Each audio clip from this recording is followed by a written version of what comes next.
Hey, 5 Minute Freedom Fighters. It is Dean Soto here with another Freedom in 5 Minutes video.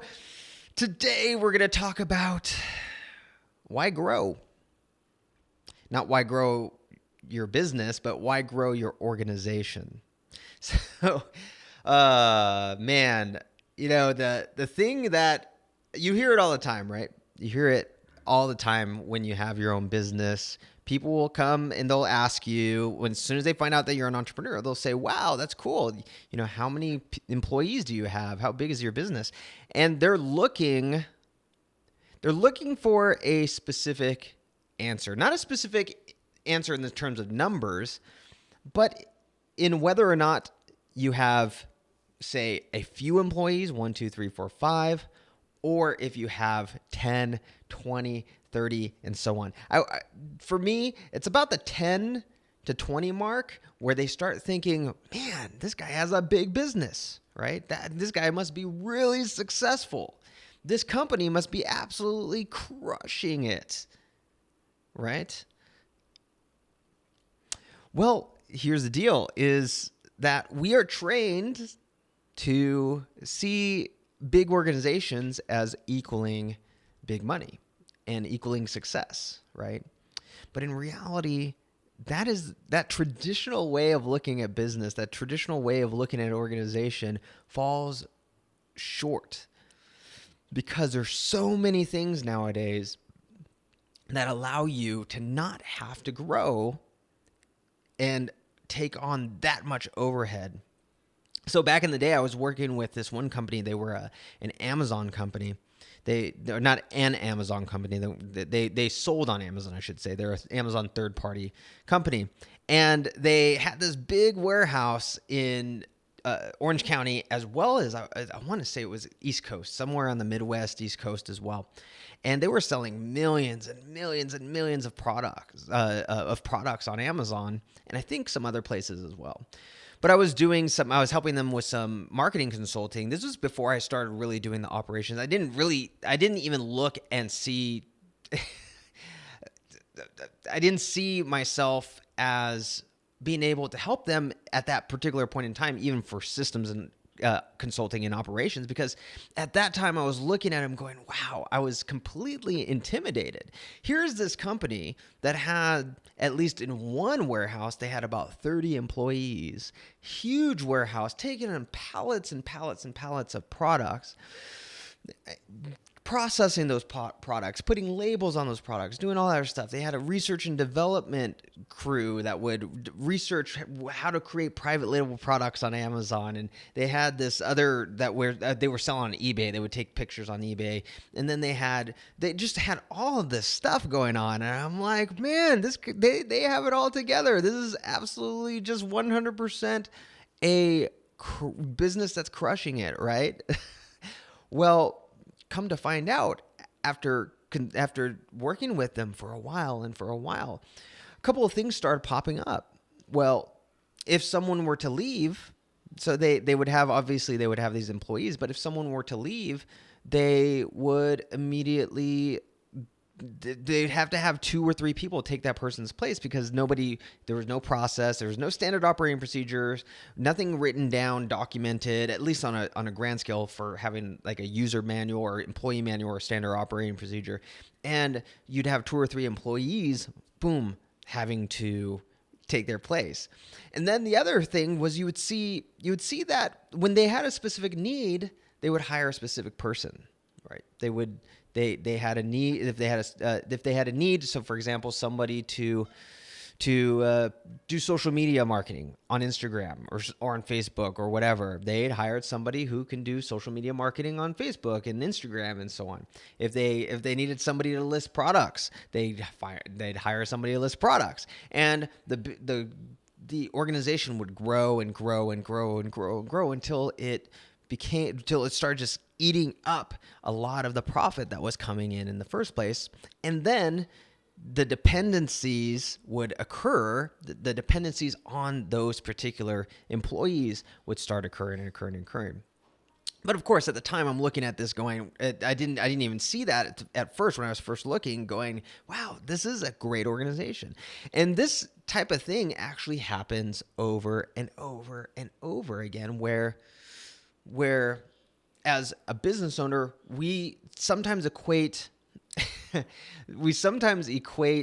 this size of how many people we have as employees, how many people we have on our payroll, as an indication of how well we are actually doing, how much money we're actually making.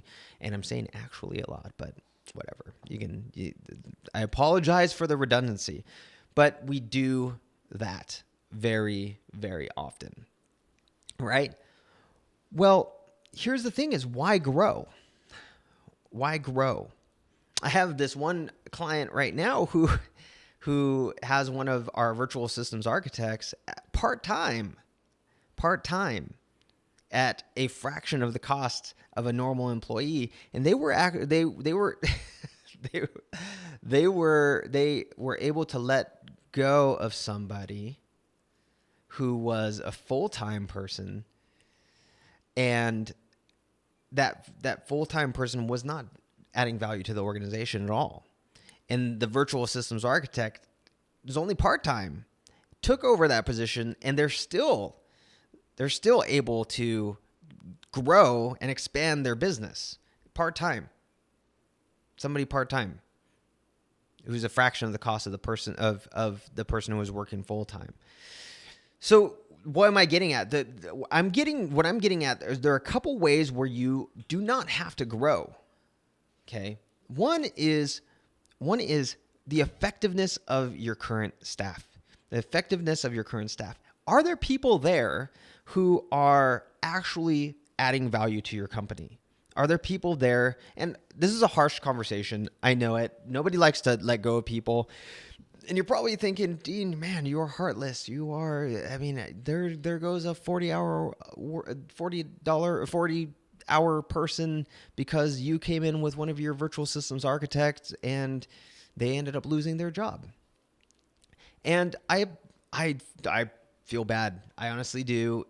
I do feel bad. Don't get me wrong. I do feel bad when stuff like that happens. That's not actually what I do not prefer that. What I prefer is that 40-hour work week person turns into like a director level person, takes the virtual systems architects or VSAs and starts utilizing them for the day-to-day. Now, this person up here is director or executive level now, and they're making really, really tough decisions. They're making strategic decisions that are growing the company in some fashion or another. That's the way it's supposed to be. That's the end goal, right? Does it always end up being that way? No, because there are certain people who just are not a good fit and they do not add value or do not know how to add value and grow a company. And unfortunately that happens, right? So how effective are your people right now? It's a big thing. How effective are the people? Are they adding value? Are they delivering and growing your business? The other thing is, do you have your people just doing specific things? Just one task? If so, if you start creating processes, standard operating procedures, and you start showing, and those through those procedures, you start getting these step-by-step processes down that are happening in your business, start handing those off to other people. If that one person's doing that one thing, make them do other things. There's no reason why somebody has to do just this one thing. Because if you can have them do the job of 2 or 3 other individuals, which is possible when you have processes, when you have procedures, when you have things like that, standard operating procedures, you can do that. Have them do those other things because now you're increasing the effectiveness of that person overall, and they'll be happy that you did that. And then, are there technological means to not grow? Like, for example, Infusionsoft, ActiveCampaign, you can be able to send gifts and send things automatically, do automated marketing, reach out to people, ask for client testimonials, do things that allow for you to grow your business without growing your bottom line, without growing your budget, right? Are there things like that you can do to keep your organization small? Keep it as small as possible, but effective as possible, right?